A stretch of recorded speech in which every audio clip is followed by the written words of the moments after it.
할렐루야. 네, 우리의 삶 속에 찾아오셔서 은혜를 베풀어 주신 우리 주님을 향하여 할렐루야 찬양대에서 귀한 찬양을 올렸습니다.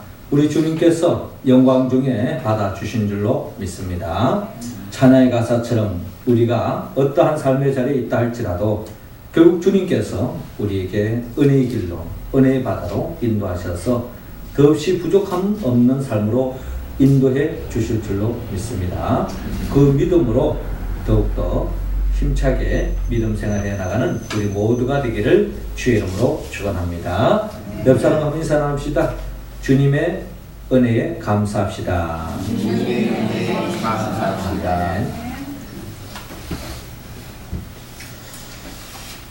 예, 오늘은 참된 복된 날입니다. 예, 오늘은 우리 교회가 그동안 하나님께서 우리의 삶 속에 한 해를 돌이켜보며 또 우리의 삶을 지탱해 주시고 부욕해 주시고 또 챙겨주신 그 은혜에 감사하는 추수감사 주일입니다. 우리가 늘 생활 속에 하나님 앞에 감사함으로 더 큰 하나님의 복을 누리는 우리 모습이 되기를 원하며 또 이 추수감사주일에 우리가 또한 생명사랑 초청주일로 정해놓고 또 그동안 우리가 하나님으로부터 받은 그 은혜를 조금이라도 보답하기 위하여 나누고자 하는 마음으로 우리가 전도에 힘쓰고 태신절을 위해서 그동안 기도해 왔습니다. 더욱더 우리가 그 은혜에 보답하는 마음으로 또 전도에 힘쓰고 또 주께로 인도하는 일에 힘쓰는 우리 모두가 되어서 결국 하나님 앞에 가장 큰 보답하는 인생길로 나아가는 우리 모두가 되기를 주의 이름으로 축원합니다. 자, 오늘 이 시간 하나님께서 우리에게 말씀하고 있는데 특별히 17세기에 살았던 영국의 작가 아이작 윌턴은 이런 말을 했습니다. 하나님이 거하시는 곳은 두 곳이다. 하나는 천국이요 또 하나는 무엇하는 심령이다. 가로에 뭐가 들어갈까요? 한번 생각해 보십시오. 조금 더 답을 찾기 위해서 도움을 드린다면 영국의 문호 셰익스피어는 또 이런 이야기를 했습니다. 이것, 즉 뭐 할 줄 모르는 자식을 갖는다는 것은 뱀의 이에 물리는 것보다 더 아픈 일이다 라고 이야기했습니다. 여러분, 이 두 가로에 뭐가 들어갈까요? 설교 시간에 이런 질문을 하니까 좀 이상한 것 같은데 한번 생각해 보십시오. 무엇일까요? 감사. 그렇습니다. 감사죠. 예. 하나님이 거하시는 곳은 두 곳인데 그것은 바로 천국. 천국하면 하나님이 가시겠죠. 또 다른 한 곳에 하나님이 거하는 곳이 있는데 그것이 바로 감사하는 심령이다 라고 아이작 윌턴은 이야기한 바가 있습니다. 그리고 셰익스피어도 이것, 즉 감사할 줄 모르는 자식을 갖는다는 것은 뱀의 이에 물리는 것보다 더 아픈 일이다 라고 말했습니다. 결국 이 두 말을 좀 우리가 정리해 본다면 결국 우리가 이 땅을 살아감에 있어서 감사하는 마음을 가지고 살아갈 때 그것이 바로 하나님의 나라 천국으로 변화될 수 있고요. 또 우리가 감사할 줄 모르고 감사를 상실한 삶의 자리가 바로 고통의 자리요 지옥과 같은 곳이다. 그렇습니다. 천국은 감사하는 곳이요 지옥은 바로 그 감사를 상실한 삶의 모습이라는 것입니다. 오늘 하나님께서는 이 골로새서 3장 15절에 17절을 통하여 우리에게 말씀하는데 특별히 15절을 보면 너희는 또한 감사하는 자가 되라 라고 우리에게 말씀하고 있습니다. 더 나아가 16절에도 감사하는 마음으로 하나님을 찬양해라 라고 말씀하고 있어요. 더 나아가 오늘 본문 17절에도 그를 힘입어 하나님 아버지께 감사하라 라고 말씀하고 있습니다. 자, 이 말씀을 우리가 종합해 본다면 우리 모두가 감사하는 자가 되어서 감사하는 마음으로 아버지께, 하나님 아버지께 감사하라 라고 주님께서 우리에게 말씀하고 있습니다. 자, 오늘 이 시간 우리에게 말씀하시는 우리 주님은 어떤 분입니까? 어떤 하나님이 오늘 이렇게 말씀하고 계십니까? 오늘 이렇게 우리에게 감사라고 말씀하시는 우리 주님은 말씀으로 천지 만물을 창조하신 분입니다. 하나님이 처음 이 세상을 바라봤을 때 이 세상은 어떠한 생명도 살 수 없는 죽음의 땅, 혼돈과 공허와 흑암이 가득 찬 세상이었죠. 하나님이 창조 첫째 날 빛이 있으라 라고 말씀하시니 말씀대로 빛이 생기므로 혼돈과 공허, 흑암은 물러가고 하나님 보시기에 아름다운 세상이 펼쳐집니다.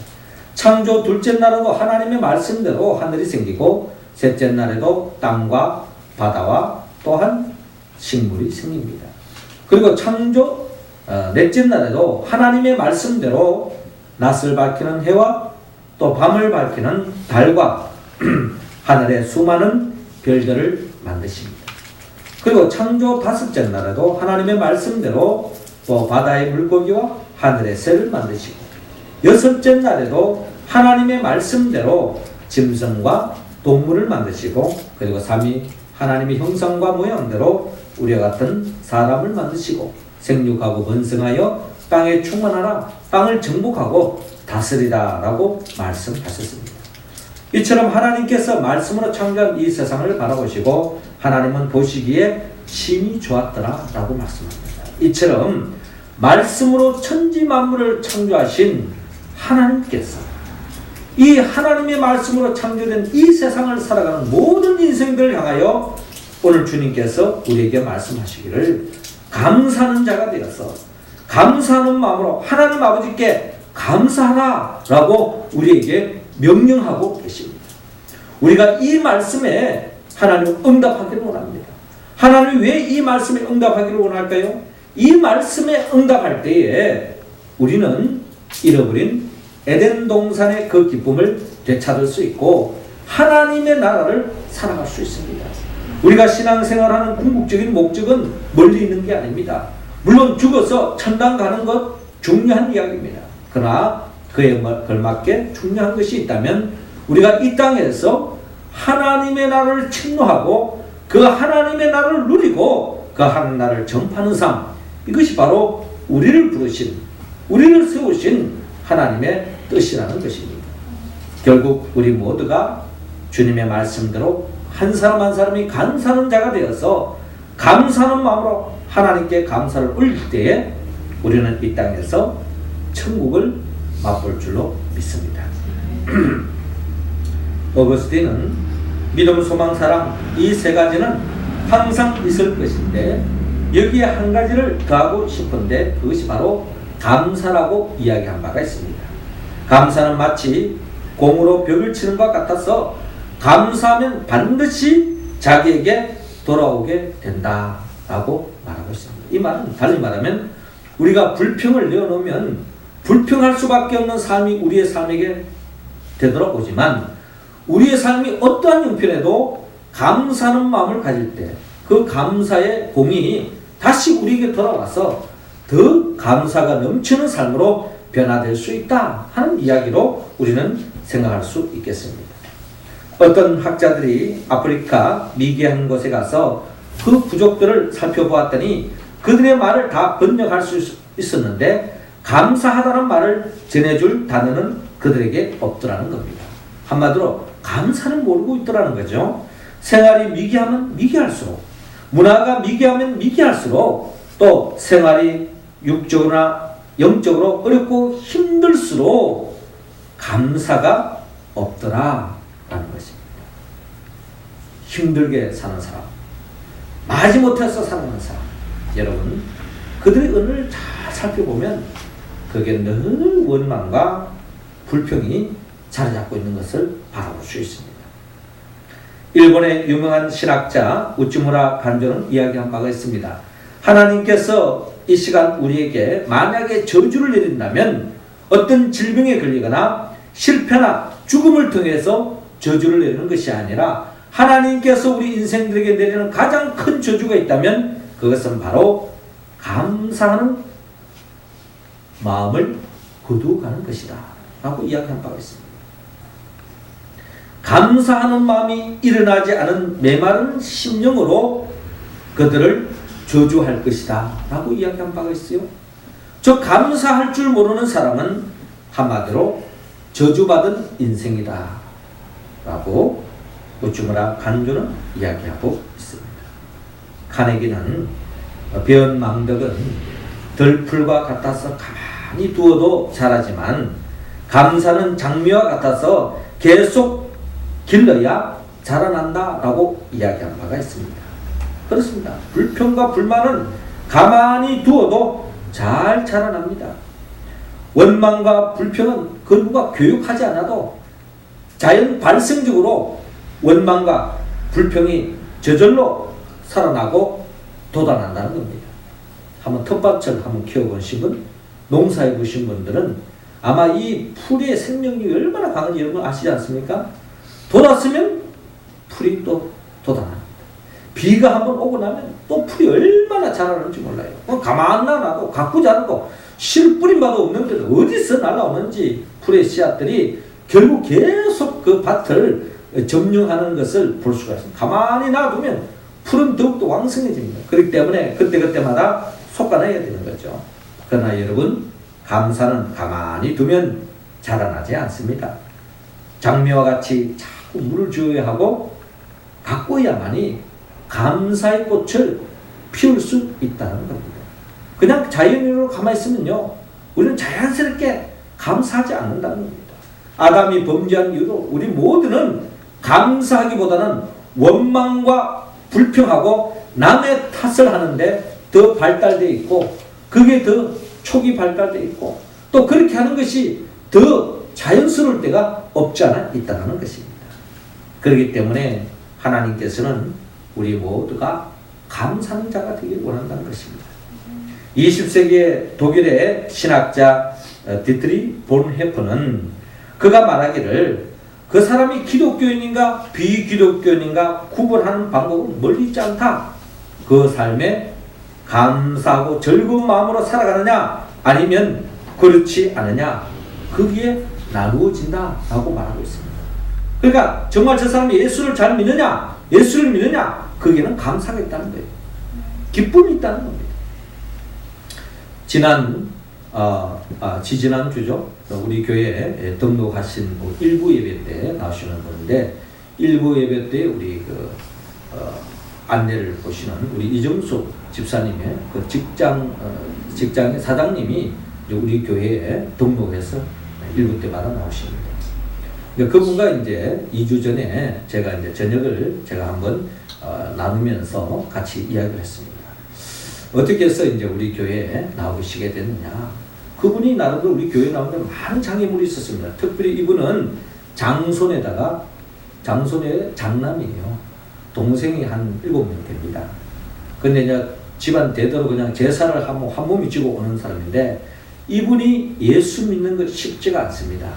자, 그런데 나름대로 결단하고 우리 교회에 나오게 됐는데, 제가 이제 어떻게 예수 믿고 교회에 나오게 되느냐라고 물어봤습니다. 근데 이 사장님 하시는 말씀이, 이제 우리 성도님이죠. 이제 이분이 하시는 말씀이, 우리 직장에, 우리 그 이정숙 집사님을 이야기하면서, 이분은 직장에 와서 늘 싱글벙글해요. 늘 웃음이 깃들어 있더라고요. 도대체 제 양반은 뭐가 그리 좋아가지고 늘 저렇게 싱글벙글일까 하면서 그분을 이렇게 유심히 이제 계속 바라보는데, 그냥 그분이 그냥 늘 싱글벙글하니까 이 장사도 너무 잘 되는 거예요. 그 사장님이 하는 그 일이 뭐 영풍문고, 교보문고, 이제 서울에 많은 문고가 있는데, 그게 이제 이 이정수 사장님 오고부터는 이 매장이 점점 이렇게 수익이 높아간다는 거죠.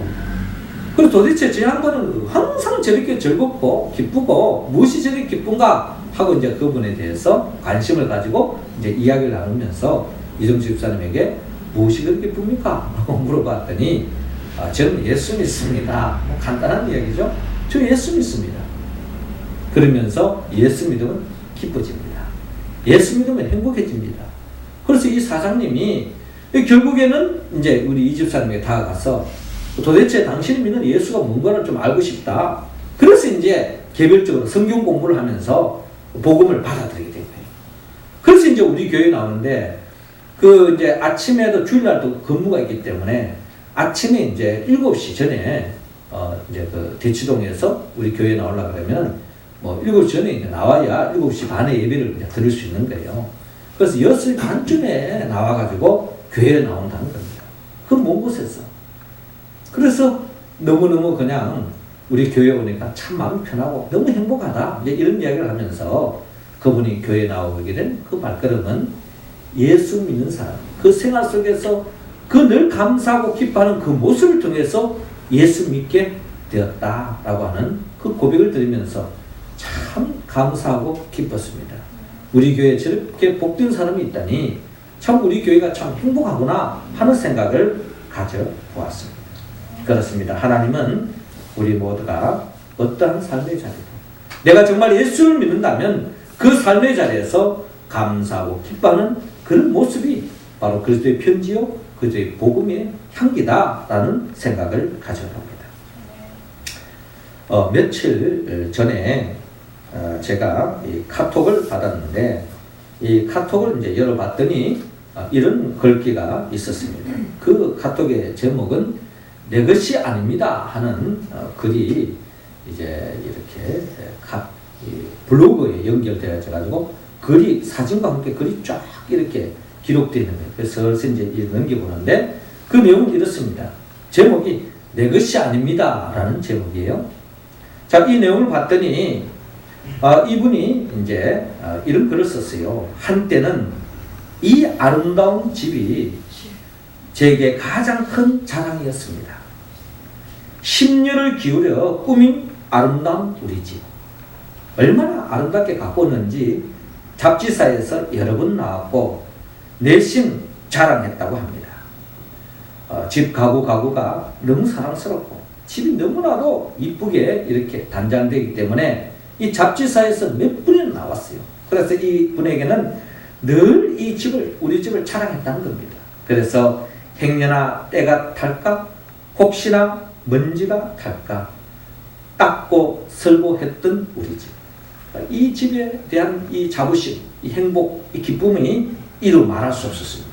그런데 남편이 아프고 보니 제가 있을 곳은 궁궐 같은 우리 집이 아니라 몇 평 안 되는 비좁은 병실이더군요 라고 글이 이어집니다. 아마 이 남편이 갑자기 병이 걸렸던 것 같아요. 그래서 이제 이 남편이 병원에 이제 입원하게 되니까 이분이 머물 곳이 그 좋은 그 자기가 자랑하는 그 궁궐 같은 그 집이 아니라 자기가 머물 곳은 이 남편 병수발 해주기 위해서 병실에서 이제 임하게 된 것입니다. 피곤한 내 한 몸 누일 곳은 푹신하고 안락한 라텍스 침대가 아니라 딱딱하고 좁은 보조 침상이더군요.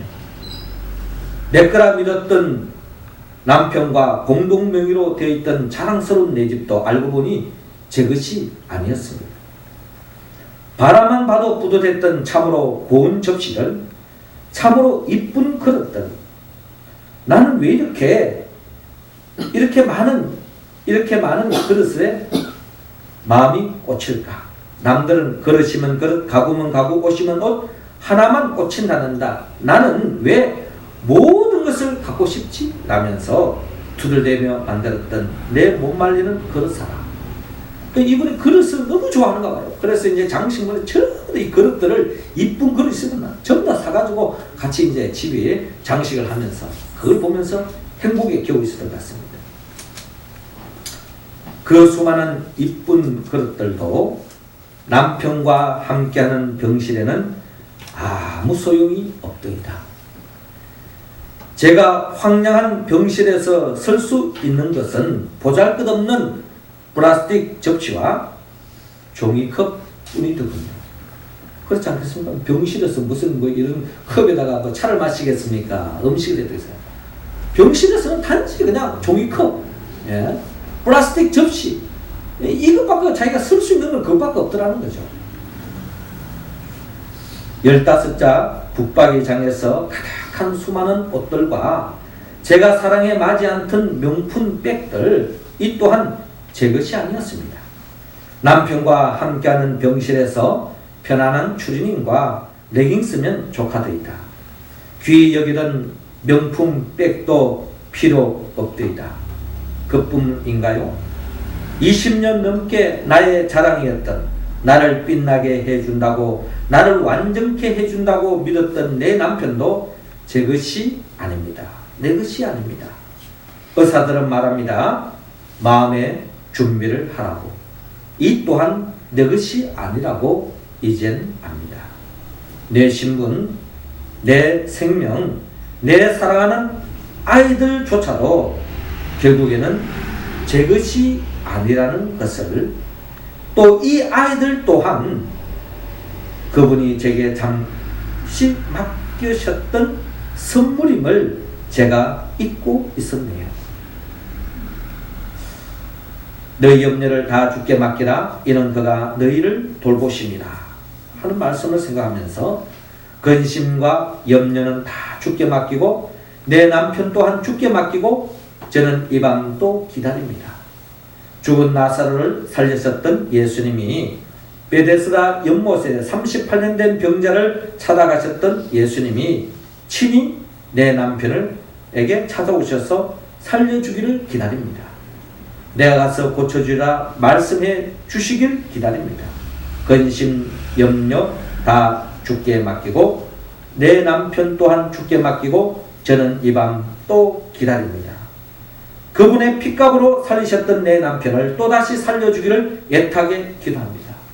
내 것이 아닌 걸 내 것인 양 소유하며 자랑하며 욕심내었던 제 무지를, 제 교만을, 제 과거를 회개하며 눈물로 기도합니다. 의사 선생님의 권유로 내일은 호스피스로 옮기는 남편, 무덤에서 걸어나온 나사로처럼 그곳을 건강하게 걸어나온 최초의 증인이 되도록 기도합니다. 호스피스 병동에 가면은 이제 거의 이제 병이 심각해진 상황 아니겠습니까? 그죠? 일반 병실, 호스피스 병실 간다는 것은 심각해진 거죠. 하나님이 함께 하시면 불가능한 일이 없는 줄 믿습니다. 저는 오늘도 희망을 선택합니다. 절망을 거부합니다. 내 남편이 살아서 하나님을 자랑하고 점거할 수 있도록 그분께 매달립니다.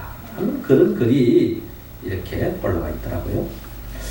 저는 이 이야기를 이렇게 쭉 보면서 결국 우리가 참 사랑하는 사람이 참 살아있다는 것, 그 사랑하는 사람이 뭔가 내인데 뭔가 해주고 그 나의 뭐 필요를 채워주는 것, 그 이상으로 우리 사랑하는 사람이 내 곁에 있다고 하는 것, 함께 있다고 하는 것, 살아있다고 하는 것, 그 자체만으로도 우리는 참 감사하지 않을 수 없습니다. 하나님은 우리가 어떠한 삶의 자리에서도 살아있다고 하는 그 자체 속에 감사하는 마음을 잊지 않기를 원합니다. 이 감사의 힘이라고 하는 책이 있어요. 0.3초밖에 걸리지 않는 이 짧은 말이 인생을 바꾸는 힘을 가지고 있다는 겁니다. 감사합니다. 이 감사합니다 말하면 몇 분 걸리겠어요? 얼마나 걸리겠어요? 그런데 이 평소에 감사합니다, 우리가 말하는 고맙습니다, 감사합니다, 이런 말 한마디가 우리 인생을 바꾼다고 이야기하고 있습니다. 그 말 한마디로 깊은 인간관계를 맺을 수 있고 건강하며 스트레스 없는 삶을 살 수 있다고 했습니다. 미국의 뉴스 프로그램 인사이드 에디션 진행자로 유명한 데보라 노빌은 그 책에서 성경 이야기를 하고 있지 않습니다. 그렇지만 감사의 연습은 꾸준히 하면은 역경에서 빨리 회복되고요, 또 고난에 대한 면역력이 깊어지고 또 수명이 길어진다고 합니다. 우리가 헬스를 하고 건강, 좋은 음식 먹는 것도 장수의 지름길이지만 우리가 말로 돈 안 드는 이 감사합니다 이 말만 잘해도 우리에게 엄청난 건강의 복을 주신다는 거죠. 그리고 또한 고난에 대한 면역력이 깊어지고 수명이 길어지고 타인의 호감을 사고 창의적인 문제를 해결할 수 있다고 말합니다. 심리학자들도요, 감사합니다 라는 말을 자주 할수록 행복해진다는 연구가 결과가 내놓습니다. 이 지구상의 모든 사람들이 어린아이들에게 말을 가르칠 때 엄마, 아빠 다음으로 말이 가르치는 말이 고맙습니다 하는 말이라는 것입니다. 그렇습니다. 우리의 삶의 궁극적인 최고의 목표가 뭡니까? 결국 행복 아니겠습니까? 그 행복의 지름길은 우리가 어떠한 삶의 자리에 놓였다 할지라도 감사하는 마음, 그 마음을 놓치지 않는 겁니다. 우리가 생활 속에 외국에서 땡큐 하듯이 우리 생활 속에 그냥 감사합니다 이런 말 한마디가 우리의 삶을 변화시킨다는 겁니다. 우리 그런 의미에서 우리 옆 사람에게 감사합니다 한번 해볼까요? 고맙습니다. 감사합니다. 한번 해보시기 바랍니다. 고맙습니다. 아멘. 미국의 남가주 대학 심리학과 골드 교수의 회고록을 보면은 성공하는 사람의 5가지 습관이라는 글이 있는데 이 성공하는 사람들의 특징이 5가지를 이제 자기는 유심히 보게 됐다는 거예요. 첫 번째가 성공하는 사람들의 걸음걸이가 빠르더라.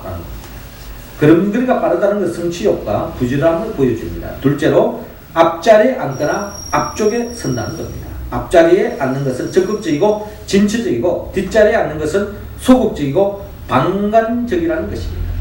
또 셋째로는 시선을 집중시킵니다. 강의 시간이나 대화할 때 상대방의 눈을 바라보고 시선을 집중시키는 것은 자기 분야에 집중력이 강하고 또 학업 성적이 월등하게 앞설 가능성이 더 높다고 합니다. 그리고 넷째로 항상 웃음을 띤 얼굴이더라. 웃음을 띤 얼굴이더라. 웃음은 좋은 인간관계를 맺게 해줍니다. 또 5번째로 모든 일에 긍정적으로 생각하고 표현한다는 것입니다. 고통을 당할 때 낙심하거나 누구를 원망하는 사람은 발전이 없다라는 것입니다. 우리가 삶의 어둠에 딱 부딪히면 여러분 어둠에 한번 부딪히면 우리가 나누는 다 핑계거리가 있잖아요. 저 사람 때문에 내가 이렇게 힘들게 됐다. 저 사람 때문에 내가 이렇게 불행하게 되었다. 저 사람 잘못 만나가지고 내가 이 모양 이 꼴이 되었다. 이런 말들을 우리가 쉽게 내뱉습니다. 자기 잘못했다는 이야기보다는 누구 때문에 라고 하는 핑계거리를 우리는 먼저 찾고요. 또 그걸 이야기할 때가 많아요.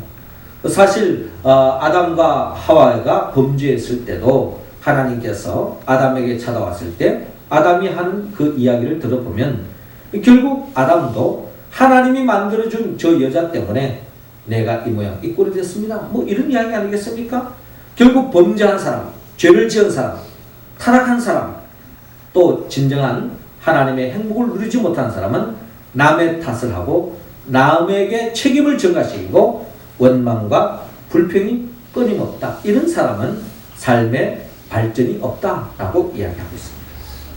16세기 일본의 무왕들 중에 다다오키 호사카와는 한 신하로부터 폐하께서는 어떤 사람이 가장 유능합니까? 유능한 사람이라고 생각합니까? 어떤 사람이 인재라고 생각합니까? 라고 물은 적이 있어요.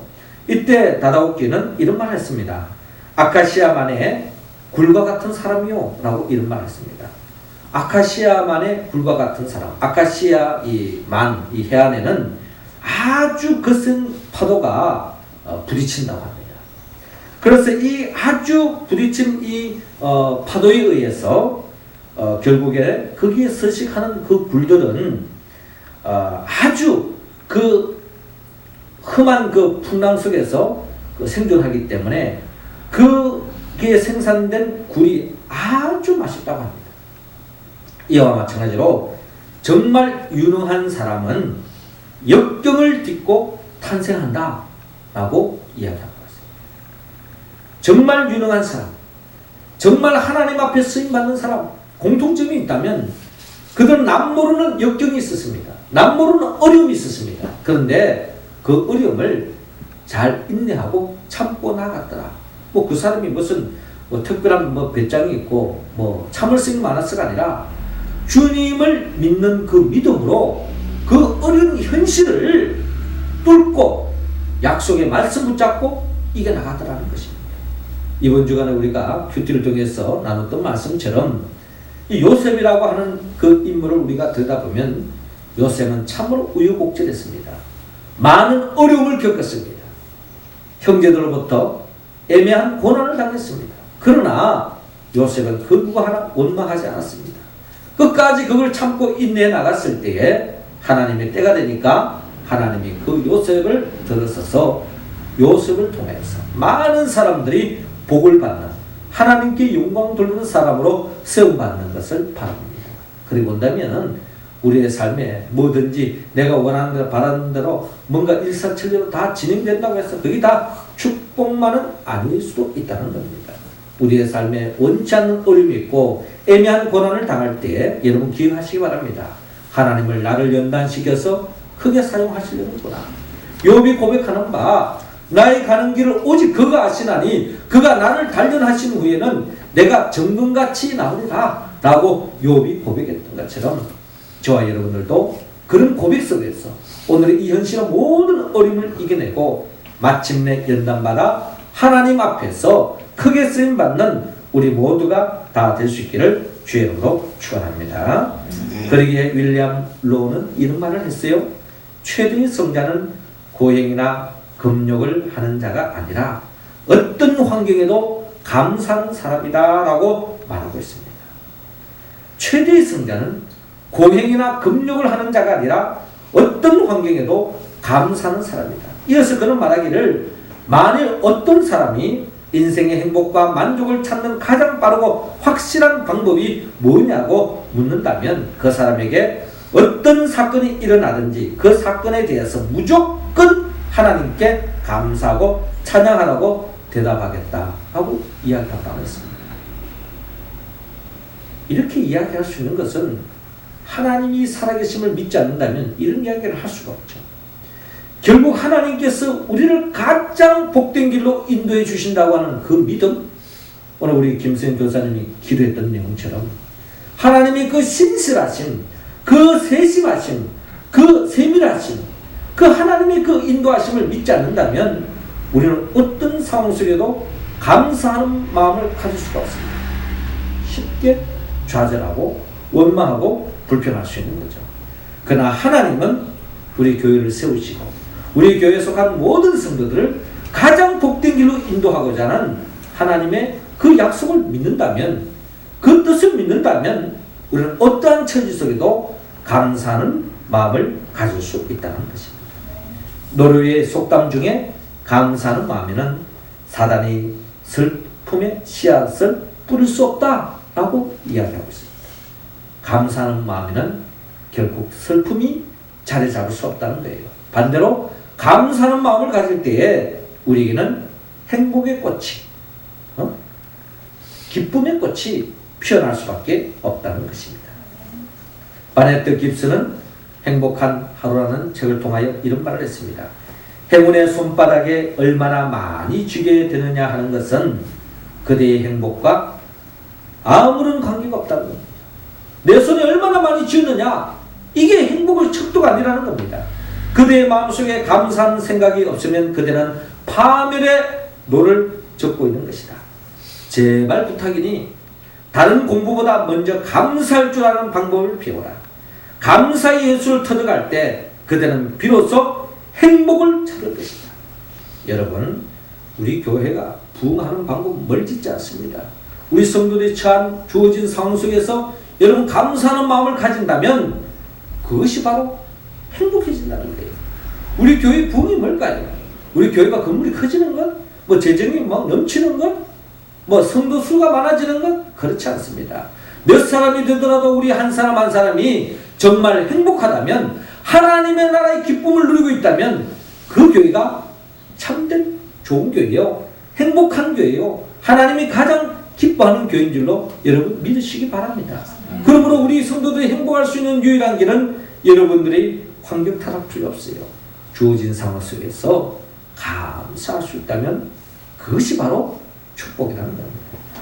우리가 자주 이야기합니다만 이 물의 컵은 반밖에 없다라고 이야기를 할 수 있지만 반이나 있다라고 이야기를 할 수 있는 거예요. 우리는 어떠한 형편 속에도 감사할 수 있습니다. 감사를 이야기할 수 있어요.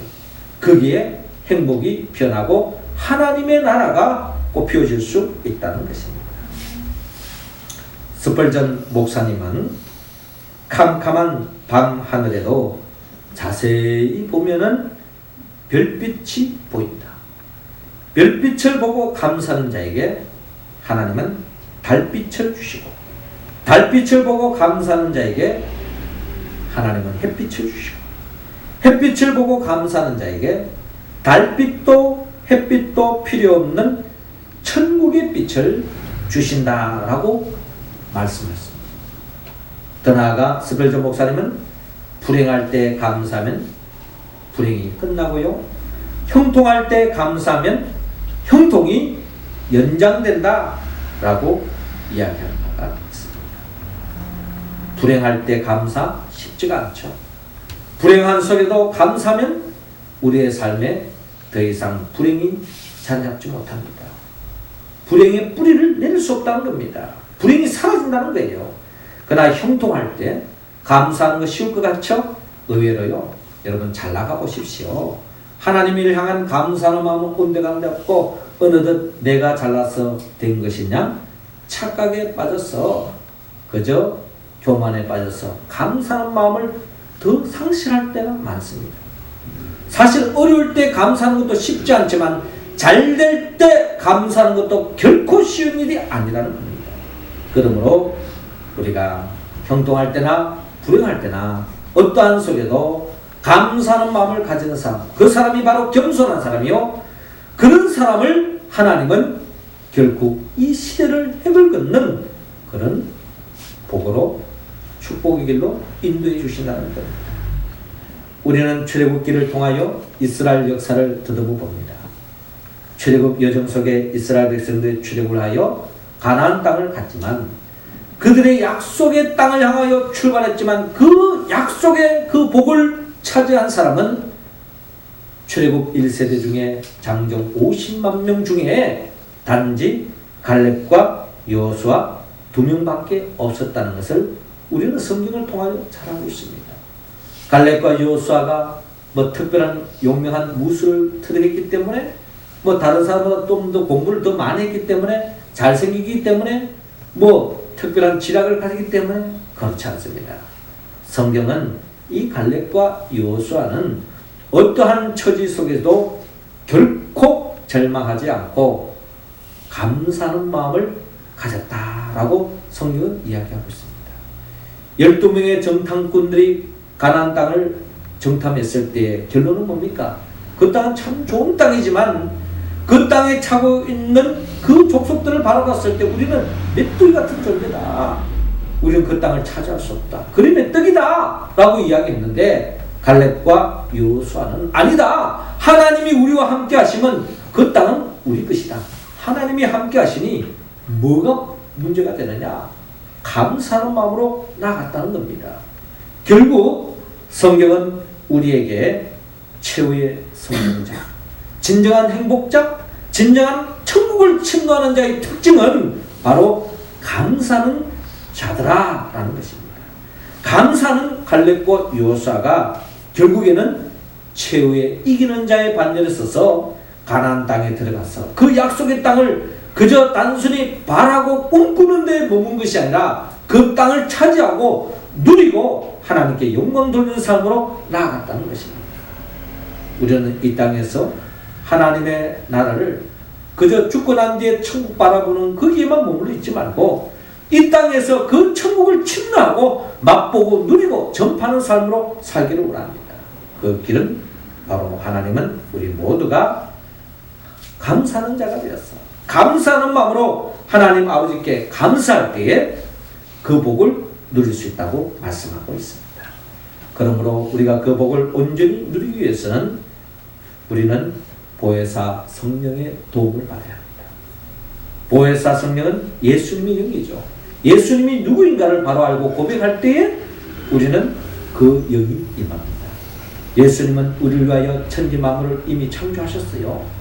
그리고 우리를 위하여 성육신하셨고 우리가 그 복을 온전히 누리지 못했을 때에 우리 죄의 문제를 짊어지고 친히 십자가에 못 박혀 죽으시고 우리를 새로운 인생, 거듭난 인생, 하나님의 나라를 맛보는 새로운 인생으로 세워주기 위해서, 거듭난 인생으로 세워주기 위해서 죽음의 권세를 깨뜨리고 부활하시고 지금도 승천하셔서 하나님 보좌 우편에서 우리에게 성령을 주시고 그 성령의 도우심으로 교회를 세우고 교회를 중심으로 하나님의 나라를 침노하고 하나님의 나라를 세우기 위하여 음부의 권세와의 싸움에서 승리하며 나아가는 우리들을 새하늘과 새 땅으로 인도하기 위하여 재림하여 오실 그 주님을 믿고 의지하고 그 주님의 이름으로 기도하며 나갈 때에 예수의 영 보혜사 성령이 함께함으로 말미암아 우리는 진정 하나님의 말씀에 응답함으로 이 세상에서 가장 복된 인생, 복된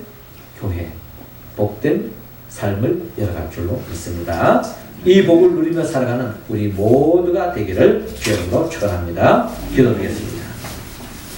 생명의 영 보혜사 성령님이시여 이 시간 한 사람 한 사람에게 감사의 영을 더하여 주옵시고 어떠한 처지 속에도 감사함으로 하나님께 영광 돌리고 하나님이 예비하신 그 복을 차지하고 누리는 우리 모두가 되게 하여 주옵소서. 예수님의 이름으로 기도드리옵나이다. 아멘.